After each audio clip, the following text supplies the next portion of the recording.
ইয়াত আহিছিলোঁ ৰাস্তা চাবলৈ কোনফালেদি কাটা যায় নাযায়।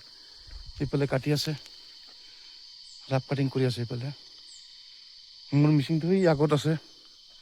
এইফালে আপোনালোকে ব্লগটো চাওক, দেখাম মোৰ মেচিনটো ক'ত আছে। এইটো হ'ল মোৰ মেচিন। মই ইয়াত ফিনিচিং কাম কৰি আছোঁ, লেবেল কৰি আছোঁ। চাওক একদম ভাগৰ লাগি গৈছে। চাওক কি ক'ম আৰু, ভিডিঅ'টো পাৰিলে বেছি বেছি শ্বেয়াৰ কৰি দিব অলপ বন্ধুদেৰ মাজত।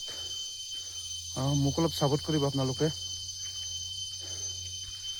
চাওক কি ধুনীয়া পৰিৱেশ, লোকেশ্যনটো ভাল লাগে না। চাওক মইতো পালোঁ মেচিন, এইটো ডাউন কৰি মিলাই গৈ আছোঁ মই। চাওক কিমান ডাঙৰ ডাঙৰ পাথৰ ওলাইছে, এনেকুৱা মিলাই আছোঁ। তো চবেই ভাল থাকক, সুস্থ থাকক। খুদা হাফেজ।